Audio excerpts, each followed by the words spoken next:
की कहाँ, रावण कहाँ ਜਾਂ ਭੱਟੀ ਸਾਹਿਬ ਕਹਾਂ, ਕੀ ਕਹਾਂ? ਸਭ ਤੋਂ ਪਹਿਲਾਂ ਜੈ ਸ਼ੰਕਰ ਕੀ, ਕਿਉਂਕਿ ਉਹ ਆਪਣੇ ਇਸ਼ਟ ਦੇਵ ਸੀ ਉਹਨਾਂ ਦੇ, ਭੋਲੇਨਾਥ ਜੀ, ਉਹਨਾਂ ਨੂੰ ਯਾਦ ਕਰਦੇ ਸੀ, ਫਿਰ ਅੱਗੇ ਸਾਰਾ ਚੱਲਦੇ ਸੀਗੇ।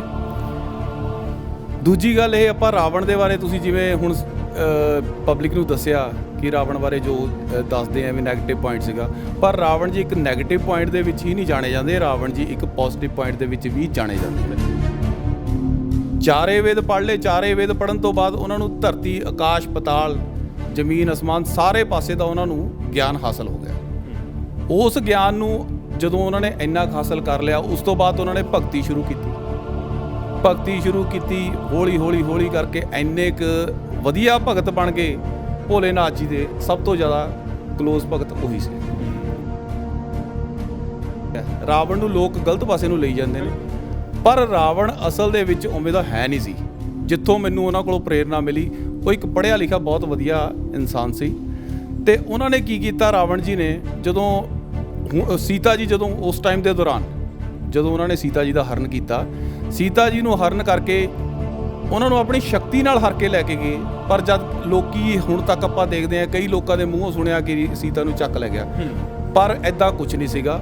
ਉਹਨਾਂ ਨੇ ਸੀਤਾ ਜੀ ਨੂੰ ਆਪਣੀ ਸ਼ਕਤੀ ਨਾਲ ਹਰਨ ਕੀਤਾ। ਸੀਤਾ ਜੀ ਨੂੰ ਸ਼ੁਰੂ ਤੋਂ ਲੈ ਕੇ ਜਿੰਨੀ ਦੇਰ ਉਹਨਾਂ ਦੇ ਕੋਲ ਸੀਤਾ ਮਾਤਾ ਰਹੇ ਆ ਉਹਨਾਂ ਨੇ ਸੀਤਾ ਜੀ ਨੂੰ ਟੱਚ ਵੀ ਨਹੀਂ ਕੀਤਾ। ਕਿ ਉਸ ਦੌਰਾਨ ਜਦੋਂ ਬੁਲਾਇਆ ਗਿਆ ਵੀ ਇੱਕ ਕਿਸੇ ਮਹਾਤਮਾ ਨੂੰ, ਸਾਧੂ ਨੂੰ ਬੁਲਾਓ, ਬ੍ਰਾਹਮਣ ਨੂੰ ਬੁਲਾਓ, ਤਾਂ ਉਸ ਦੌਰਾਨ ਉਹਨਾਂ ਦੇ ਕੋਲ ਕੋਈ ਬ੍ਰਾਹਮਣ ਨਜ਼ਦੀਕ ਹੈ ਨਹੀਂ ਸੀ। ਰਾਮਚੰਦਰ ਜੀ ਦੇ ਕੋਲ। ਉਸ ਤੋਂ ਬਾਅਦ ਉਹਨਾਂ ਨੇ ਬ੍ਰਾਹਮਣ ਜੀ ਜਿਹੜੇ ਬੁਲਾਏ ਸੀਗੇ, ਉਹ ਰਾਵਣ ਜੀ ਬੁਲਾਏ। ਅੱਛਾ ਜੀ।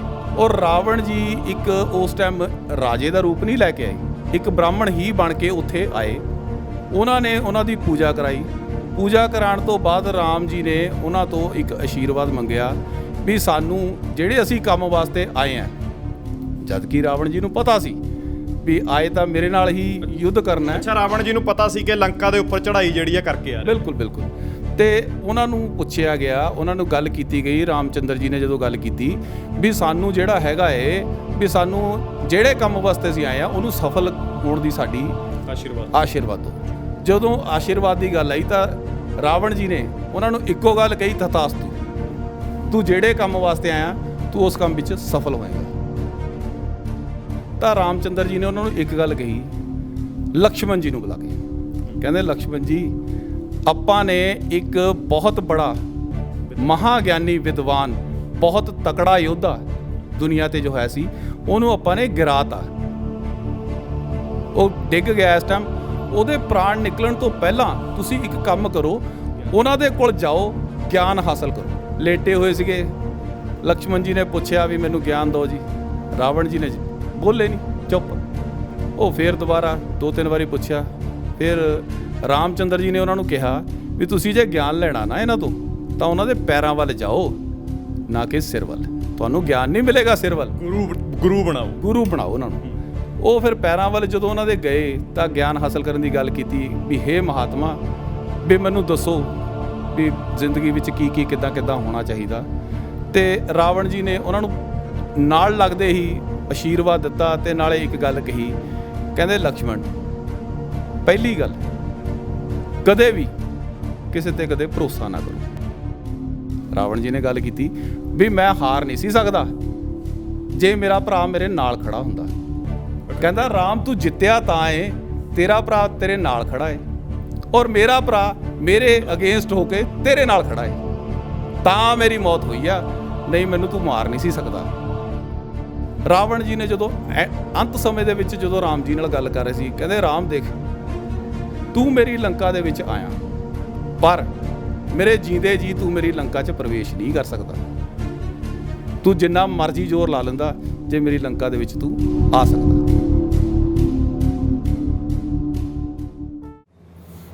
ਸਤਿ ਸ਼੍ਰੀ ਅਕਾਲ, ਪੰਜਾਬੀ ਲੋਕ ਚੈਨਲ ਦੇਖ ਰਹੇ ਹੋ, ਮੈਂ ਸੰਸਾਰਦੀਪ ਸਿੰਘ ਹਾਂ। ਅੱਜ ਪੂਰੇ ਦੇਸ਼ ਦੇ ਵਿੱਚ ਦੁਸ਼ਹਿਰਾ ਸ਼ਰਧਾ ਤੇ ਧੂਮਧਾਮ ਦੇ ਨਾਲ ਮਨਾਇਆ ਜਾ ਰਿਹਾ ਹੈ।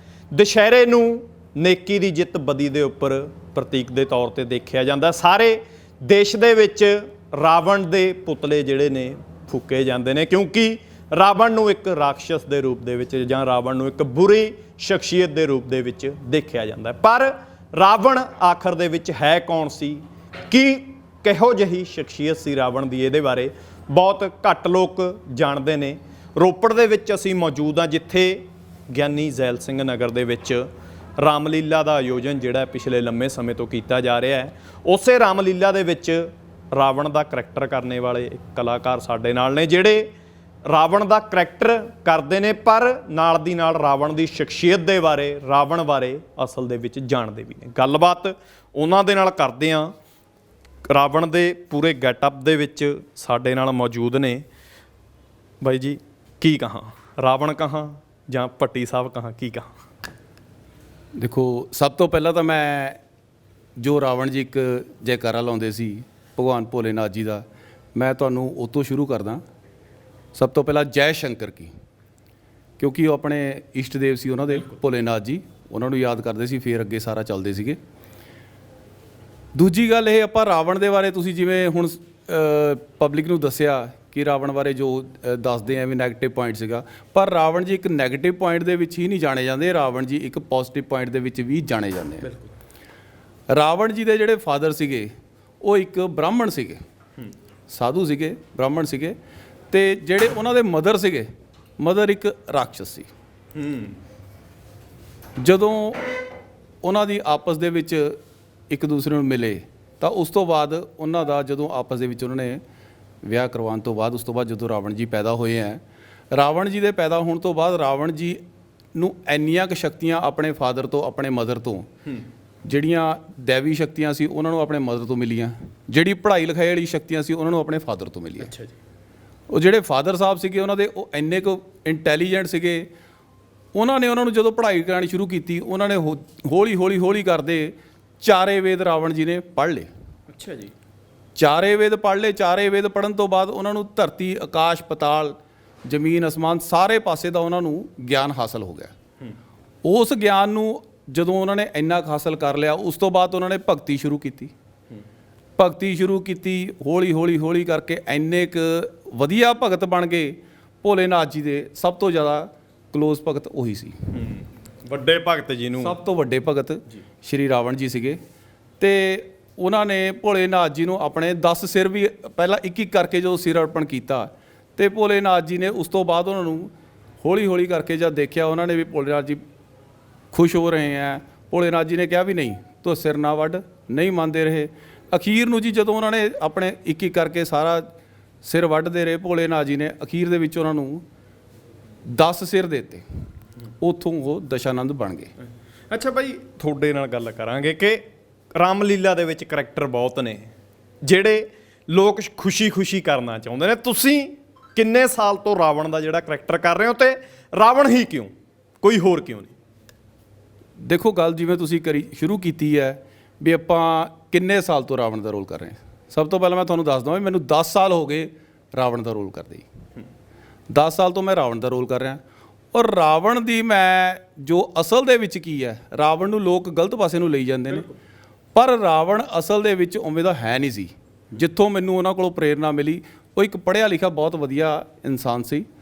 ਤੇ ਉਹਨਾਂ ਨੇ ਕੀ ਕੀਤਾ, ਰਾਵਣ ਜੀ ਨੇ ਜਦੋਂ ਸੀਤਾ ਜੀ, ਜਦੋਂ ਉਸ ਟਾਈਮ ਦੇ ਦੌਰਾਨ ਜਦੋਂ ਉਹਨਾਂ ਨੇ ਸੀਤਾ ਜੀ ਦਾ ਹਰਨ ਕੀਤਾ, ਸੀਤਾ ਜੀ ਨੂੰ ਹਰਨ ਕਰਕੇ ਉਹਨਾਂ ਨੂੰ ਆਪਣੀ ਸ਼ਕਤੀ ਨਾਲ ਹਰ ਕੇ ਲੈ ਕੇ ਗਏ। ਪਰ ਜਦ ਲੋਕੀ ਹੁਣ ਤੱਕ ਆਪਾਂ ਦੇਖਦੇ ਹਾਂ, ਕਈ ਲੋਕਾਂ ਦੇ ਮੂੰਹੋਂ ਸੁਣਿਆ ਕਿ ਸੀਤਾ ਨੂੰ ਚੱਕ ਲੈ ਗਿਆ, ਪਰ ਐਦਾਂ ਕੁਝ ਨਹੀਂ ਸੀਗਾ। ਉਹਨਾਂ ਨੇ ਸੀਤਾ ਜੀ ਨੂੰ ਆਪਣੀ ਸ਼ਕਤੀ ਨਾਲ ਹਰਨ ਕੀਤਾ। ਸੀਤਾ ਜੀ ਨੂੰ ਸ਼ੁਰੂ ਤੋਂ ਲੈ ਕੇ ਜਿੰਨੀ ਦੇਰ ਉਹਨਾਂ ਦੇ ਕੋਲ ਸੀਤਾ ਮਾਤਾ ਰਹੇ ਆ ਉਹਨਾਂ ਨੇ ਸੀਤਾ ਜੀ ਨੂੰ ਟੱਚ ਵੀ ਨਹੀਂ ਕੀਤਾ। ਸਭ ਤੋਂ ਵੱਡੀ ਗੱਲ ਤਾਂ ਇੱਕ ਹੋਰ ਮੈਨੂੰ ਉਹਨਾਂ ਦੀ ਸ਼ਖਸੀਅਤ ਬਹੁਤ ਚੰਗੀ ਲੱਗੀ ਕਿ ਉਹਨਾਂ ਨੇ ਜਦੋਂ ਸੀਤਾ ਜੀ ਨੂੰ ਉੱਥੇ ਆਪਣੇ ਕੋਲ ਰੱਖਿਆ ਅਸ਼ੋਕ ਵਾਟਕਾ ਦੇ ਵਿੱਚ, ਅਸ਼ੋਕ ਵਾਟਕਾ ਦੇ ਵਿੱਚ ਜਿੱਥੇ ਸਾਰੇ ਪਾਸੇ ਟੋਟਲ ਹੀ ਸਾਰੇ ਪਾਸੇ ਫਲ ਫਰੂਟ ਲੱਗੇ ਹੋਏ ਸੀ, ਜਿੱਥੇ ਸੀਤਾ ਜੀ ਸੀਗੇ ਬਿਠਾਏ ਸੀਗੇ, ਉੱਥੇ ਲੇਡੀ ਸੈਨਿਕ ਸੀਗੇ ਸਿਕਿਉਰਿਟੀ ਦੇ ਵਿੱਚ। ਸੀਤਾ ਜੀ ਇੰਨੇ ਸੋਹਣੇ ਸੀ, ਉਹਨਾਂ ਨੂੰ ਸੀਗਾ ਵੀ ਜੇ ਇੱਥੇ ਕੋਈ ਜੈਂਟ ਸੈਨਿਕ ਰੱਖਿਆ ਗਿਆ ਤਾਂ ਸ਼ਾਇਦ ਉਹਦੇ ਮਨ ਦੇ ਵਿੱਚ ਗਲਤ ਭਾਵਨਾ ਆ ਜਾਏ।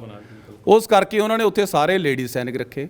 ਜਿਹੜੇ ਵੀ ਜੈਂਟ ਸੈਨਿਕ ਰੱਖੇ ਉਹ ਅਸ਼ੋਕ ਵਾਟਕਾ ਤੋਂ ਬਾਹਰ ਰੱਖੇ, ਉਹਨਾਂ ਨੂੰ ਅੰਦਰ ਜਾਣ ਦੀ ਆਗਿਆ ਨਹੀਂ ਸੀ। ਉਸ ਤੋਂ ਬਾਅਦ ਉਹਨਾਂ ਨੂੰ ਇਹ ਵੀ ਪਤਾ ਸੀ ਵੀ ਸੀਤਾ ਨੇ ਜੇ ਮੈਂ ਉਹਨੂੰ ਦਰਬਾਰ ਦੇ ਵਿੱਚ ਕੈਦ ਰੱਖਿਆ ਤਾਂ ਦਰਬਾਰ ਦੇ ਵਿੱਚ ਉੱਥੇ ਕਿਤੇ ਵੀ ਉਹਨੇ ਕੁਝ ਖਾਣਾ ਨਹੀਂ ਸਾਡੇ ਕੋਲੋਂ। ਸੋ ਉਹਨਾਂ ਨੇ ਉੱਥੇ ਉਹਨਾਂ ਨੂੰ ਜਿੱਥੇ ਉਹਨਾਂ ਨੂੰ ਕੈਦ ਰੱਖਿਆ, ਫਲ ਫਰੂਟ ਦੇ ਬੂਟੇ ਸੀਗੇ, ਸਾਰਾ ਕੁਝ ਹੀ ਉਹਨਾਂ ਨੇ ਦੇਖਿਆ ਵੀ ਇਹ ਉੱਥੋਂ ਆਪਣਾ ਖਾਣਾ ਪੀਣਾ ਖਾਂਦੇ ਰਹਿਣਗੇ ਤੇ ਜੀਵਨ ਆਪਣਾ ਬਤੀਤ ਕਰਨਗੇ। ਮਤਲਬ ਖਿਆਲ ਵੀ ਰੱਖਿਆ ਗਿਆ, ਜੇਕਰ ਸੀਤਾ ਜੀ ਦਾ ਅਪਹਰਣ ਕੀਤਾ ਗਿਆ ਤਾਂ ਉਹਨਾਂ ਦੀ ਖੁਰਾਕ ਦਾ, ਉਹਨਾਂ ਦੇ ਖਾਣ ਪੀਣ ਦਾ ਖਿਆਲ ਵੀ ਰੱਖਿਆ। ਪੂਰਾ ਧਿਆਨ ਰੱਖਿਆ ਗਿਆ ਤਾਂ ਕਿ ਸੀਤਾ ਮਾਤਾ ਨੂੰ ਇਸ ਤਰ੍ਹਾਂ ਦਾ ਕੁਝ ਵੀ ਮਹਿਸੂਸ ਨਾ ਹੋਵੇ, ਕੋਈ ਗਲਤ ਉਹਨਾਂ ਨਾਲ ਨਾ ਹੋਵੇ।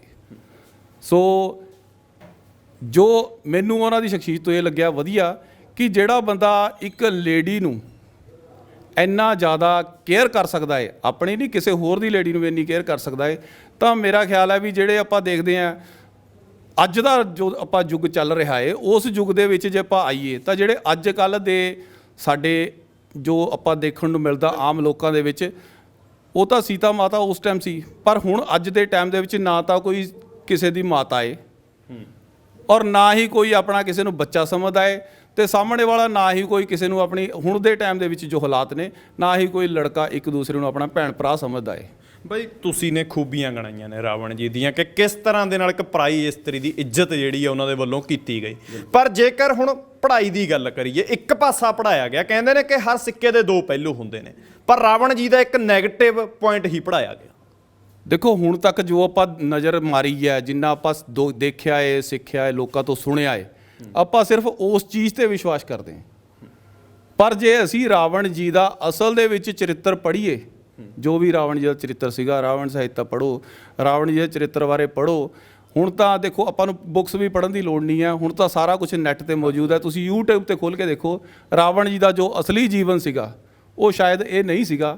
ਰਾਵਣ ਜੀ ਇੰਨੇ ਪੜ੍ਹੇ ਲਿਖੇ ਸੀ ਕਿ ਜਦੋਂ ਪ੍ਰਭੂ ਸ਼੍ਰੀ ਰਾਮ ਚੰਦਰ ਜੀ ਜਦੋਂ ਉੱਥੇ ਗਏ ਨੇ, ਜਦੋਂ ਲੰਕਾ ਦੇ ਵਿੱਚ ਉਹਨਾਂ ਨੇ ਚੜ੍ਹਾਈ ਕਰਨੀ ਸੀ, ਤਾਂ ਲੰਕਾ ਨੂੰ ਪਾਰ ਕਰਨ ਵਾਸਤੇ ਜਦੋਂ ਰਾਮ ਚੰਦਰ ਜੀ ਨੇ ਜੋ ਲੰਕਾ ਦੇ ਮੂਹਰੇ ਸਮੁੰਦਰ ਪੈਂਦਾ ਸੀ, ਉਸ ਸਮੁੰਦਰ ਨੂੰ ਪਾਰ ਕਰਨ ਵਾਸਤੇ ਜਦੋਂ ਰਾਮ ਚੰਦਰ ਜੀ ਨੇ ਦੇਖਿਆ ਵੀ ਇਹ ਤਾਂ ਗੱਲ ਨਹੀਂ ਬਣ ਰਹੀ, ਸਮੁੰਦਰ ਰਸਤਾ ਨਹੀਂ ਦੇ ਰਿਹਾ, ਰਾਮ ਚੰਦਰ ਜੀ ਨੇ ਜਦੋਂ ਸ਼ਸਤਰ ਚੱਕੇ ਤਾਂ ਸਮੁੰਦਰ ਦੇਵ ਪ੍ਰਗਟ ਹੋਏ। ਤੁਸੀਂ ਰਮਾਇਣ ਵੀ ਚੱਕ ਕੇ ਦੇਖ ਸਕਦੇ ਆ।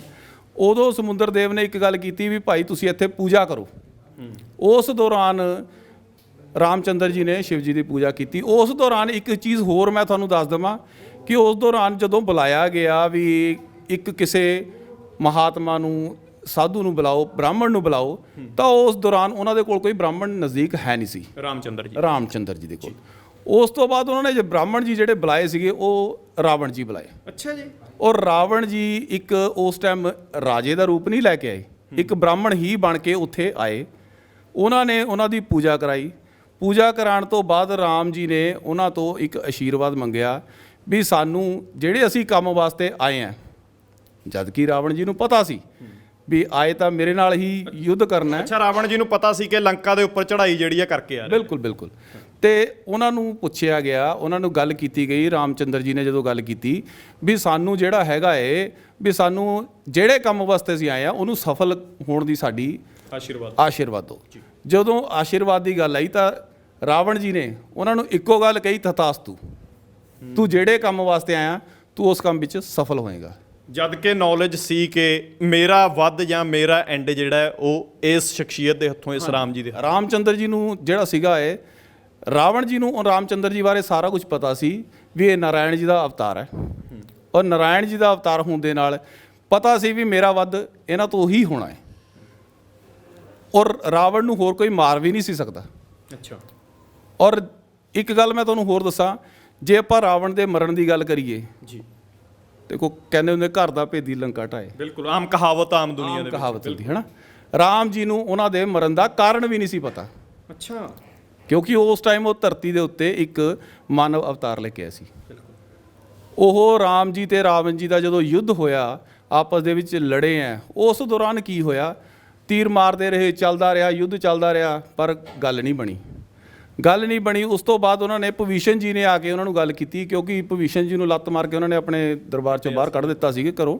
ਤੇ ਭਵੀਸ਼ਣ ਜੀ ਨੇ ਹੀ ਖੁਦ ਜਾ ਕੇ ਉੱਥੇ ਦੱਸਿਆ ਵੀ ਤੁਸੀਂ ਇੱਕ ਕੰਮ ਕਰੋ, ਰਾਵਣ ਦੀ ਜਿਹੜੀ ਧੁੰਨੀ ਸੀਗੀ ਉਹਦੇ ਵਿੱਚ ਅੰਮ੍ਰਿਤ ਕੁੰਡ ਹੈ, ਜੇਕਰ ਤੁਸੀਂ ਉਸ ਅੰਮ੍ਰਿਤ ਕੁੰਡ ਦੇ ਵਿੱਚ ਤੀਰ ਚਲਾਓਗੇ ਤਾਂ ਰਾਵਣ ਦਾ ਵੱਧ ਉਦੋਂ ਹੀ ਹੋਏਗਾ, ਅਦਰਵਾਈਜ਼ ਰਾਵਣ ਦਾ ਵੱਧ ਨਹੀਂ ਹੋਏਗਾ।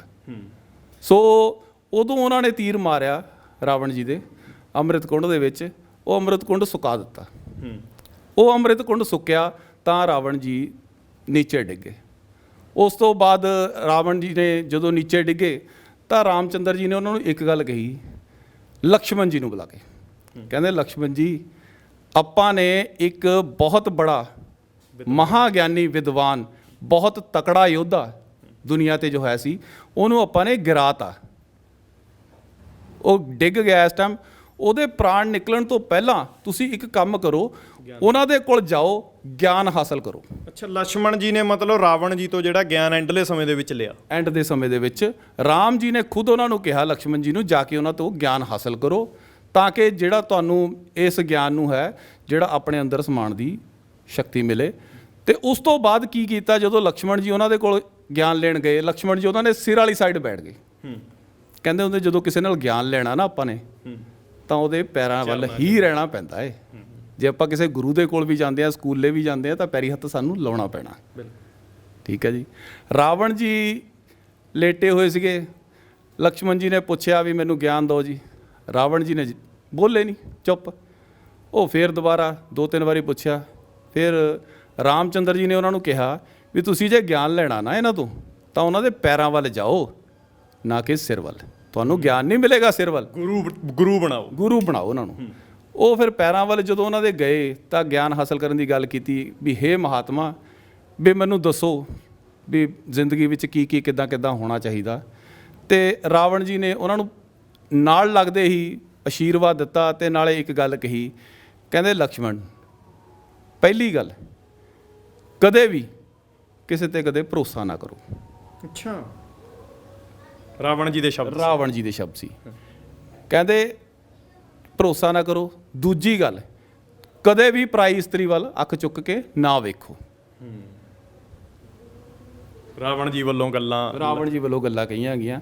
ਕਹਿੰਦੇ ਵੀ ਜਿਹੜਾ ਤੁਸੀਂ ਜਿਵੇਂ ਆਪਣਾ ਭੇਤ ਕਿਸੇ ਨੂੰ ਦਓਗੇ, ਹੁਣ ਮੇਰਾ ਭੇਤ ਕਹਿੰਦੇ ਭਵਿਸ਼ਣ ਨੂੰ ਪਤਾ ਸੀ, ਇਸੇ ਕਰਕੇ ਕਹਿੰਦੇ ਵੀ ਕਿਸੇ ਨੂੰ ਆਪਣੇ ਦਿਲ ਦੀ ਗੱਲ ਨਾ ਦੱਸੋ।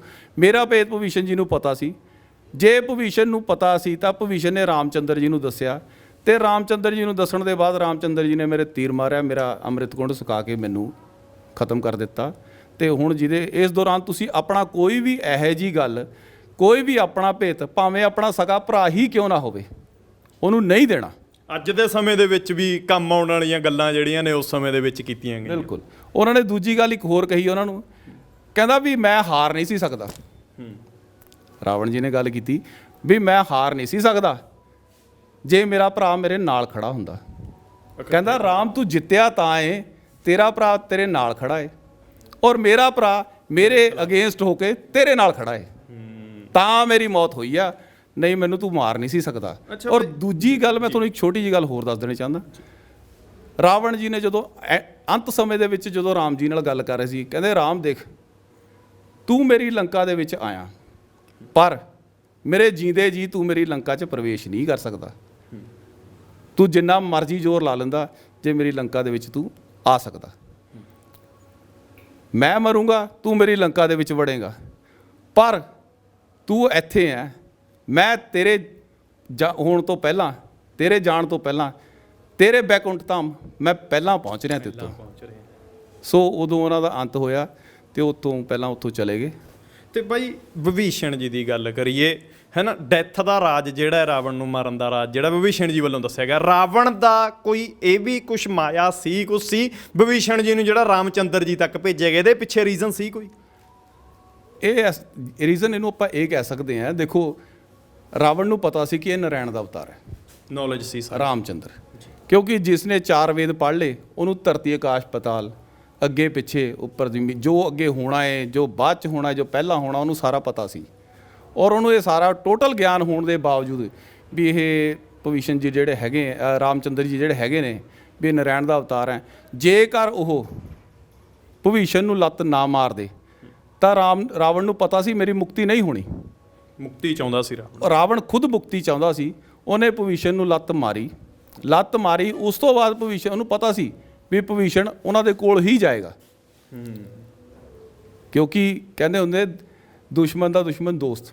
ਬਿਲਕੁਲ। ਉਸ ਟਾਈਮ ਭਵਿਸ਼ਣ ਉਹਨਾਂ ਨੂੰ ਦੁਸ਼ਮਣ ਸਮਝ ਲਿਆ। ਉਹਨਾਂ ਨੇ ਰਾਮਚੰਦਰ ਹੀ ਦੁਸ਼ਮਣ ਸੀਗੇ, ਉਹਨਾਂ ਦੇ ਕੋਲ ਚਲੇ ਗਏ। ਉੱਥੇ ਜਾ ਕੇ ਭਵਿਸ਼ਣ ਜੀ ਨੇ ਜਾ ਕੇ ਰਾਮਚੰਦਰ ਜੀ ਨਾਲ ਸੰਧੀ ਕਰ ਲਈ। ਸੰਧੀ ਕਰਨ ਤੋਂ ਬਾਅਦ ਉਹਨਾਂ ਨੇ ਭਵੀਸ਼ਨ ਜੀ ਨੇ ਜਿਵੇਂ ਜਿਵੇਂ ਸਮਾਂ ਆਇਆ ਫਿਰ ਅੰਤ ਦੇ ਵਿੱਚ ਮੈਂ ਤੁਹਾਨੂੰ ਦੱਸਿਆ ਹੀ ਹੈ, ਰਾਮ ਜੀ ਦੀ ਮਦਦ ਕੀਤੀ ਤੇ ਦੱਸਿਆ ਵੀ ਹੁਣ ਇਹ ਜਿਹੜਾ ਤੀਰ ਹੈ ਤੁਸੀਂ ਉਹਨਾਂ ਦੇ ਅੰਮ੍ਰਿਤ ਕੁੰਡ 'ਚ ਮਾਰੋ, ਤਾਂ ਰਾਵਣ ਜੀ ਨੇ ਆਪਣਾ ਅੰਤ ਖੁਦ ਆਪਣਾ ਲੱਭ ਲਿਆ ਸੀ ਉੱਥੋਂ।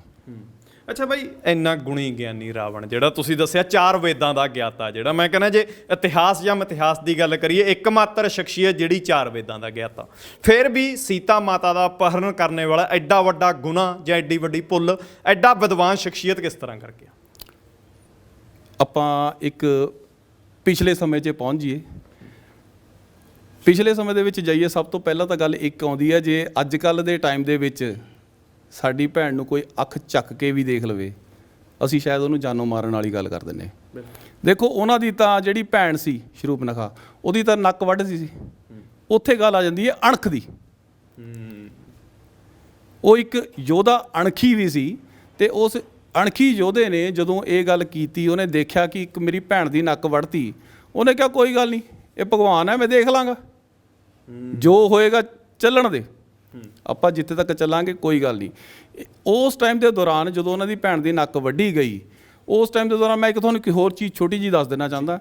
ਆਪਾਂ ਗੱਲਾਂ ਕਰਦੇ ਆ ਆਪਣੇ ਆਪ ਵਰ ਚੁਣਨ ਦੀਆਂ, ਉਹਨੂੰ ਕਹਿੰਦੇ ਸਵਯੰ ਵਰ।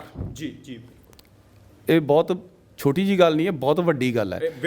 ਅਰਥ ਬੜੇ ਵੱਡੇ। ਉਹਨਾਂ ਦਿਨਾਂ ਦੇ ਵਿੱਚ ਨਾ ਸਵੰਬਰ ਕਰਵਾਏ ਜਾਂਦੇ ਸੀ। ਸਵੰਬਰ ਦੇ ਵਿੱਚ ਕੀ ਹੁੰਦਾ ਸੀ? ਸਵੰਬਰ ਦੇ ਵਿੱਚ ਲੋਕੀ ਆਉਂਦੇ ਸੀ, ਰਾਜੇ ਮਹਾਰਾਜਾ ਆਉਂਦੇ ਸੀ। ਉਸ ਟਾਈਮ ਦੌਰਾਨ ਇੱਕ ਔਰਤ ਨੂੰ ਇੱਕ ਹੱਕ ਸੀ ਕਿ ਉਹ ਜਿਹੜਾ ਆਪਣਾ ਵਰ ਚੁਣਨਾ ਚਾਹੁੰਦੀ ਹੈ ਉਸ ਦੇ ਗਲੇ ਦੇ ਵਿੱਚ ਮਾਲਾ ਪਾ ਦੇ ਤੇ ਉਹਦਾ ਵਰ ਉਹ ਹੋ ਜਾਂਦਾ ਸੀ।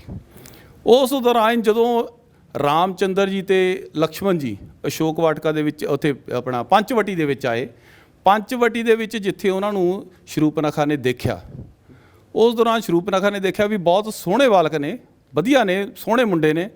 ਉੱਥੇ ਉਹਨਾਂ ਨੂੰ ਲੱਗਿਆ ਕਿ ਨਹੀਂ, ਮੈਨੂੰ ਇਹਨਾਂ 'ਚੋਂ ਇੱਕ ਨਾਲ ਵਿਆਹ ਕਰਵਾਉਣਾ ਚਾਹੀਦਾ। ਸ਼ਰੂਪਨਖਾ ਜੀ ਉਹਨਾਂ ਦੇ ਕੋਲ ਗਏ, ਉਹਨਾਂ ਨੂੰ ਹਰ ਢੰਗ ਦੇ ਨਾਲ, ਆਪਣੀ ਮਾਇਆ ਦੇ ਨਾਲ, ਹਰ ਚੀਜ਼ ਦੇ ਨਾਲ ਉਹਨਾਂ ਨੂੰ ਮੋਹਿਤ ਕਰਨ ਦੀ ਕੋਸ਼ਿਸ਼ ਕੀਤੀ,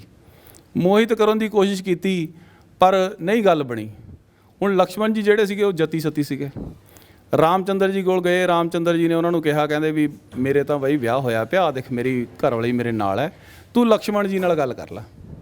ਜਦੋਂ ਲਕਸ਼ਮਣ ਜੀ ਦੇ ਕੋਲ ਗਈ, ਲਕਸ਼ਮਣ ਜੀ ਥੋੜ੍ਹੇ ਗੁੱਸੇ ਵਾਲੇ ਸੀਗੇ ਸ਼ੁਰੂ ਤੋਂ ਹੀ, ਕਿਉਂਕਿ ਸ਼ੇਸ਼ਨਾਗ ਦਾ ਅਵਤਾਰ ਹੈ, ਤੇ ਸ਼ੇਸ਼ਨਾਗ ਦਾ ਅਵਤਾਰ ਮੇਰਾ ਖਿਆਲ ਹੈ ਵੀ ਫੰਕਾਰ ਹੀ ਵੱਜੇਗੀ, ਹੈ ਨਾ। ਤੇ ਉਹਨਾਂ ਨੇ ਉਸ ਦੌਰਾਨ ਕੀ ਕੀਤਾ, ਲਕਸ਼ਮਣ ਜੀ ਨੇ, ਜਦੋਂ ਉਹਨਾਂ ਨੇ ਨਹੀਂ ਮੰਨੀ ਸ਼ਰੂਪਨਖਾ ਵੀ ਨਹੀਂ ਮੈਂ ਤਾਂ ਤੇਰੇ ਨਾਲ ਵਿਆਹ ਕਰਾਉਣਾ, ਤੇ ਅਖੀਰ ਨੂੰ ਲਕਸ਼ਮਣ ਜੀ ਨੇ ਉਹ ਨੱਕ ਵੱਢਤਾ। ਉਸ ਦੌਰਾਨ ਸ਼ਰੂਪਨਖਾ ਜੀ ਜਦੋਂ ਰਾਵਣ ਜੀ ਕੋਲ ਜਾ ਕੇ ਦੱਸਿਆ ਵੀ ਦੇਖ ਉਹਨਾਂ ਨੇ ਮੇਰੀ ਨੱਕ ਵੱਢਤੀ, ਵੀ ਹੁਣ ਬਚਣਾ ਕੁਛ ਨਹੀਂ ਚਾਹੀਦਾ, ਤੂੰ ਵੀ ਮੇਰਾ ਚੀਜ਼ ਦਾ ਜੋ ਮੇਰੀ ਨੱਕ ਵੱਢੀ ਹੈ ਤੂੰ ਉਸ ਚੀਜ਼ ਦਾ ਬਦਲਾ ਲੈ। ਇੱਕ ਭੈਣ ਦੇ ਪਿਆਰ ਕਰਕੇ ਕਹਿ ਲਈਏ, ਕਿ ਇੱਕ ਅਣਖ ਕਰਕੇ ਕਹਿ ਲਈਏ, ਭੈਣ ਦੇ ਪਿਆਰ ਕਰਕੇ ਕਹਿ ਲਈਏ। ਉੱਥੋਂ ਉਸ ਦੌਰਾਨ ਉੱਥੋਂ ਇਹ ਸਾਰਾ ਸਿਸਟਮ ਸ਼ੁਰੂ ਹੋਇਆ ਤੇ ਰਾਵਣ ਜੀ ਨੇ ਜਾ ਕੇ ਫਿਰ ਸੀਤਾ ਹਰਨ ਕੀਤੀ।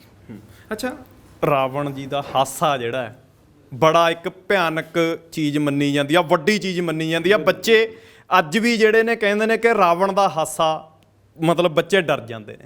ਰਾਵਣ ਦਾ ਕਰੈਕਟਰ ਕਰਦੇ ਹੋ, ਰਾਵਣ ਨੂੰ ਪੜ੍ਹਿਆ ਸਮਝਿਆ, ਉਸ ਤਰ੍ਹਾਂ ਦੀ ਸ਼ਖਸੀਅਤ ਜਾਂ ਉਸ ਤਰ੍ਹਾਂ ਦਾ ਹਾਸਾ, ਉਸ ਤਰ੍ਹਾਂ ਦੀ ਆਵਾਜ਼ ਕੁਛ ਜੇਕਰ ਸੁਣਾ ਦਿਓ।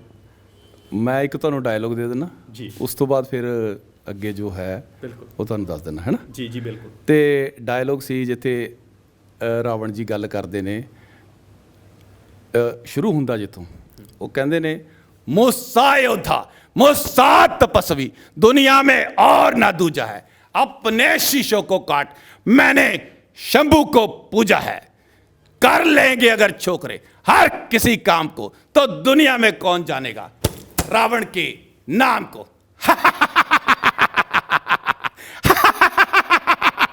मैं कौन? रावण। ਬਾਈ ਬਿਲਕੁਲ ਇਹ ਆਵਾਜ਼ ਚੇਂਜ ਕਰਤੀ, ਬਿਲਕੁਲ ਹਾਸਾ ਚੇਂਜ ਕਰ ਦਿੱਤਾ। ਕਿੱਦਾਂ ਕਰ ਲੈਂਦੇ ਹੋ ਇਹ ਚੀਜ਼ਾਂ?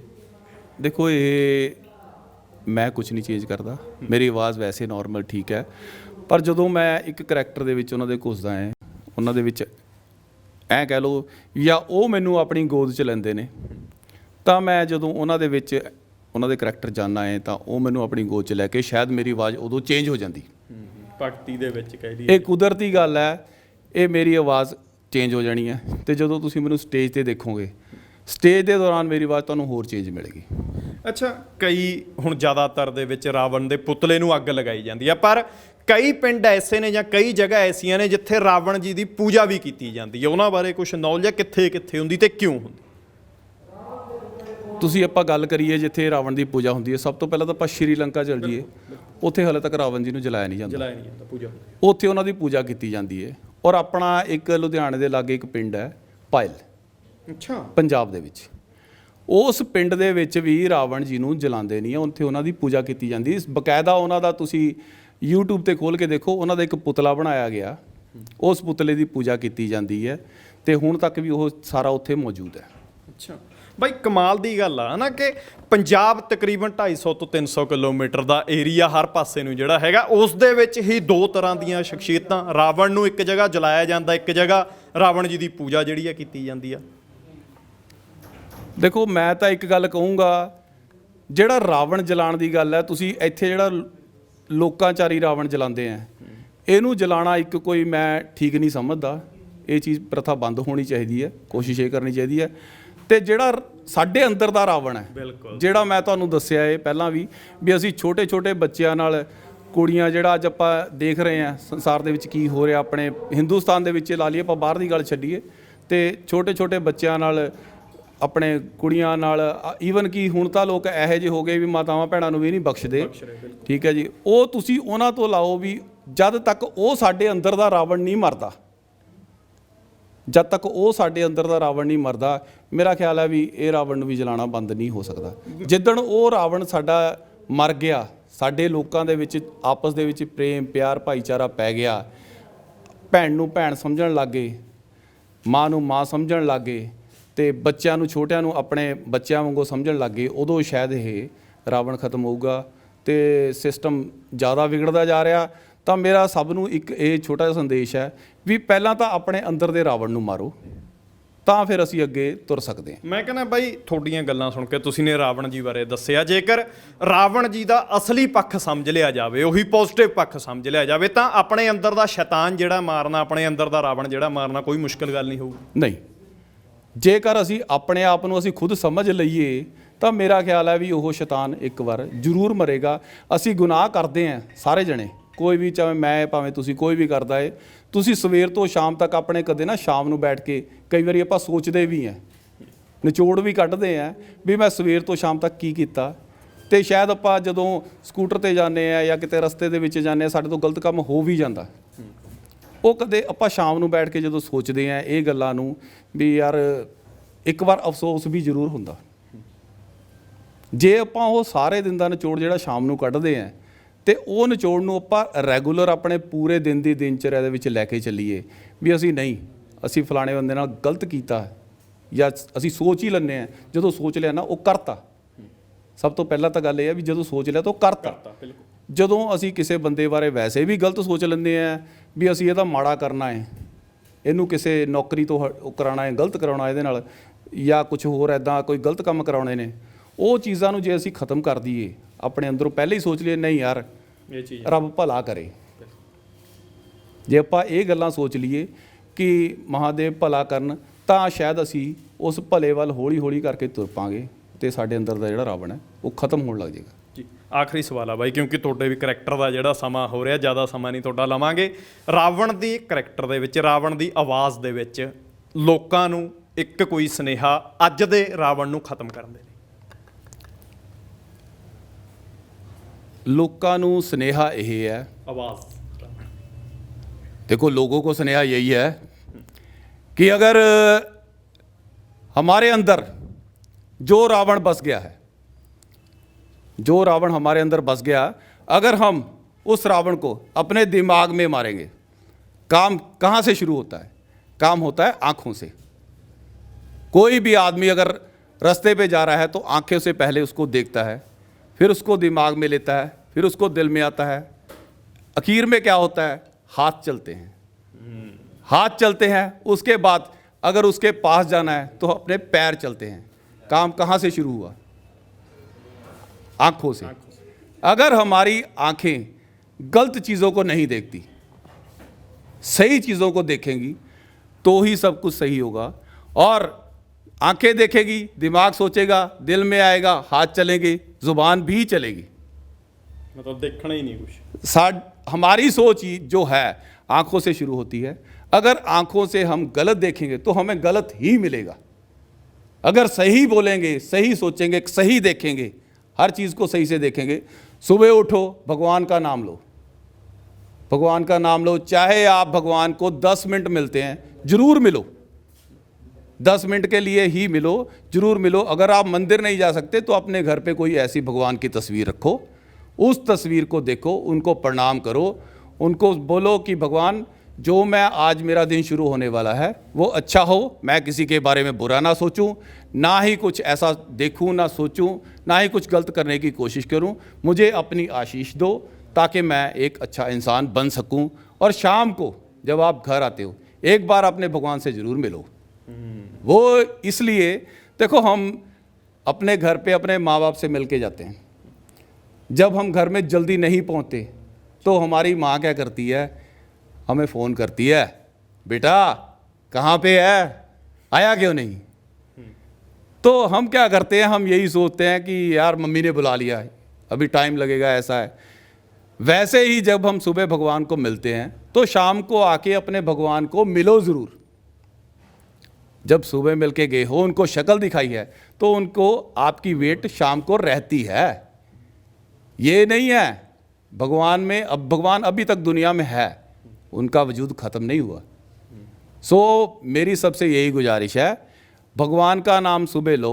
अगर आप सुबह भगवान का नाम लोगे तभी आपके मन में अच्छे विचार आएंगे और आप अच्छे से अपना पूरा दिन काट सकते हो। ਅੱਛਾ ਬਾਈ, ਇੱਕ ਸਵਾਲ ਹੋਰ ਜ਼ਿਹਨ ਦੇ ਵਿੱਚ ਆਉਂਦਾ, ਕਿਉਂਕਿ ਪਤਾ ਲੱਗਿਆ ਕਿ ਤੁਹਾਡੇ ਵੱਲੋਂ ਹੀ ਮੇਕਅਪ ਜਿਹੜਾ ਖੁਦ ਦਾ ਮੇਕਅਪ ਕੀਤਾ ਜਾਂਦਾ, ਸੱਚਾਈ ਆ? ਤੇ ਕਿੰਨਾ ਟਾਈਮ ਲੱਗ ਜਾਂਦਾ ਮੇਕਅਪ ਕਰਨ? ਭਾਜੀ ਮੈਨੂੰ ਮੇਕਅਪ ਕਰਨ ਦੀ ਗੱਲ ਆਪਾਂ ਕਰੀਏ ਹੈ ਨਾ, ਤੇ ਮੇਕਅਪ ਕਰਨ ਦੇ ਵਿੱਚ ਮੇਰਾ 2 ਮਹੀਨੇ ਤਾਂ ਮੈਨੂੰ ਆਪਣੇ ਮੁੱਛਾਂ ਵਧਾਉਣ ਨੂੰ ਲੱਗਦੇ। ਆਪਣੀਆਂ ਮੁੱਛਾਂ ਨੇ ਜੀ ਇਹ? ਹਾਂਜੀ ਬਿਲਕੁਲ, ਤੁਸੀਂ ਹੱਥ ਲਾ ਕੇ ਦੇਖ ਸਕਦੇ ਹੋ, ਬਿਲਕੁਲ ਮੇਰੀਆਂ ਅਸਲੀ ਮੁੱਛਾਂ ਨੇ। ਮੈਂ ਅੱਜ ਤੱਕ ਕਦੇ ਜਾਲੀ ਮੁੱਛਾਂ ਨਹੀਂ ਲਗਾਈਆਂ। ਅੱਛਾ ਜੀ। ਮੈਂ ਆਪਣੀਆਂ 2 ਮਹੀਨੇ ਦੇ ਵਿੱਚ ਮੁੱਛਾਂ ਤਿਆਰ ਕਰਦਾ, ਤੇ ਉਸ ਦੌਰਾਨ ਮੁੱਛਾਂ ਤਿਆਰ ਹੁੰਦੇ ਹੁੰਦੇ 2 ਮਹੀਨੇ ਲੱਗ ਜਾਂਦੇ ਆ। ਫਿਰ ਉਸ ਤੋਂ ਬਾਅਦ ਜਦੋਂ ਆਉਂਦੀ ਹੈ ਰਾਮਲੀਲਾ ਦੀ ਵਾਰੀ, ਰਾਮਲੀਲਾ ਦੇ ਵਿੱਚ ਕੀ ਹੁੰਦਾ ਹੈ, ਇੱਥੇ ਮੇਕਅਪ ਡਾਇਰੈਕਟਰ ਹੈਗੇ ਨੇ, ਉਹ ਵਿਚਾਰੇ ਉਹਨਾਂ ਕੋਲ ਮੇਕਅਪ ਕਰਦੇ ਨੇ, ਟਾਈਮ ਬਹੁਤ ਲਿਮਟ ਹੁੰਦਾ ਹੈ, ਕਿਉਂਕਿ ਜਦੋਂ 15-20 ਕਰੈਕਟਰ ਤਿਆਰ ਕਰਨੇ ਆ ਉਹਨਾਂ ਕੋਲ ਟਾਈਮ ਬਹੁਤ ਘੱਟ ਹੈ ਜੀ। ਬਿਲਕੁਲ। ਉਹ ਫਿਰ ਕੀ ਹੁੰਦਾ, ਜਲਦੀ ਦੇ ਵਿੱਚ ਹੁੰਦਾ।